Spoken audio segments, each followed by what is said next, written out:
Que veut dire réellement Dieu? Qu'est-ce que ce concept représente réellement? Est-ce que c'est un vieux barbu qui nous regarde de là-haut, qui nous aime si on est gentil, qui nous aime pas si on est méchant? Est-ce que c'est un œil qui nous scrute, qui nous regarde, qui nous espionne?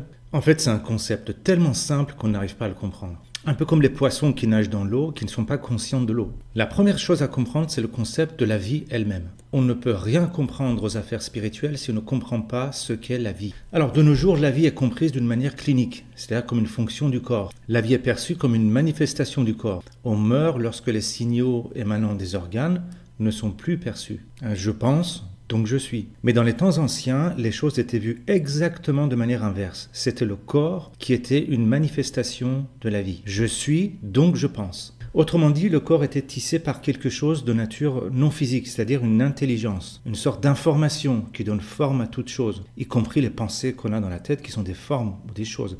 Pour les anciens, la vie est d'abord une intelligence. Alors il faut bien comprendre cette notion d'intelligence parce que Dieu, la vie, la lumière, l'existence, le logos, la conscience, l'intelligence, tout ça, ce sont des différents noms d'une seule et même chose. On parle d'intelligence financière, d'intelligence professionnelle, émotionnelle, visuelle, corporelle, etc. Mais l'intelligence possède son propre statut indépendamment de la chose qu'elle imprime. L'intelligence politique ou être malin en business sont des terrains d'investissement de l'intelligence par la politique ou par le business. Mais l'intelligence elle-même, c'est autre chose que la politique ou le business. Une image, c'est l'eau qui jaillit d'une source en haut d'une montagne. Cette eau-là est pure.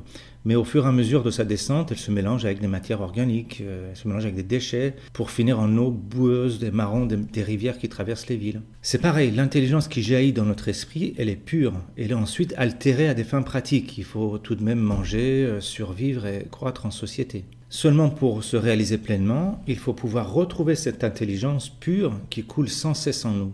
Les textes religieux expliquent d'une manière cachée comment retrouver et réveiller cette intelligence-là. Alors, de quoi on parle exactement quand on parle d'intelligence? D'abord, il ne faut pas confondre l'intelligence et la pensée. L'intelligence n'a pas de forme, une pensée possède une forme. Quand l'intelligence prend une forme limitée, comme par exemple l'image d'une maison, ça devient une pensée. Imaginons une forêt et un jardin clos dans cette forêt. Le jardin clos est juste une limitation de cette forêt. Si on enlève les clôtures, il n'y a plus de jardin, mais la forêt est toujours là. Le jardin est une pensée, la forêt, c'est l'intelligence. Ensuite, bien que les choses soient différentes les unes des autres, elles sont les différentes manifestations d'une seule et même intelligence. Tout comme une multitude de jardins qu'on peut créer dans une même forêt. La vie en tant qu'intelligence est donc unique, bien que ses manifestations soient multiples. Un poisson, un singe et un être humain sont les différentes évolutions de la même vie. Ce sont les différentes manifestations de la même vie qui sont perçues à perte de vue.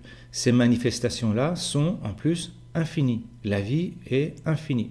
La vie est donc une substance unique, sans forme, et infini. C'est pourquoi les différents noms donnés à la vie devaient symboliser aussi ses caractéristiques. Lumière, esprit, conscience ou Dieu. Dieu de racine Dei en latin, c'est l'équivalent de Day en anglais. C'est le jour qui fait apparaître toute chose. La lumière en elle-même est quelque chose d'invisible, mais elle fait apparaître les choses à l'infini. L'esprit ou la conscience est invisible, mais fait voir ou comprendre les choses à l'infini. Alors, dans une lecture superficielle, il y a la vie d'un côté et ses différentes manifestations de l'autre. Il y a Dieu, il y a les hommes, il y a moi, il y a mon Dieu. Et c'est cette notion de moi qui constitue la limite de compréhension des religions jusqu'à nos jours. Alors, qu'est-ce que le moi? C'est quoi le moi? Quand je vois mon visage dans un miroir, je ne me vois pas moi-même, mais je vois mon visage. Mes yeux, mes pieds, mon corps sont les miens. Mais qui est ce moi qui possède un corps? Ce moi est en fait la vie elle-même.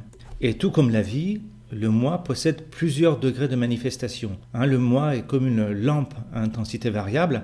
Il ne cesse de changer dans un intervalle à 3 phases, rêve, réveil, éveil. Le moi du rêveur disparaît pour être remplacé par le moi de l'homme qui se réveille. De la même manière, le moi de ce dernier, le moi de l'homme qui se réveille, disparaît pour être remplacé par le moi de l'homme qui s'éveille. Un homme qui s'éveille, c'est quoi? C'est un homme qui accède justement à ce 3e niveau d'intelligence, à ce 3e mode de pensée dont on a parlé au début. Là, on voit bien qu'il existe un stade supérieur qu'on appelle l'éveil. À ce stade, le moi dépasse les images du monde sensible et nous connecte au monde de l'intelligible. Les anciens philosophes appelaient ça le monde de l'intelligible. C'est le monde des idées de Platon. C'est le monde de la présence des orientaux. C'est le 3e mode de connaissance de Spinoza. C'est l'homme supérieur de Nietzsche. Et pour aller vers le stade de l'éveil, il faut avant tout comprendre qui est ce moi réveillé qu'on appelle aussi l'ego. Donc dans la prochaine vidéo, on va essayer de comprendre ce qu'est l'ego.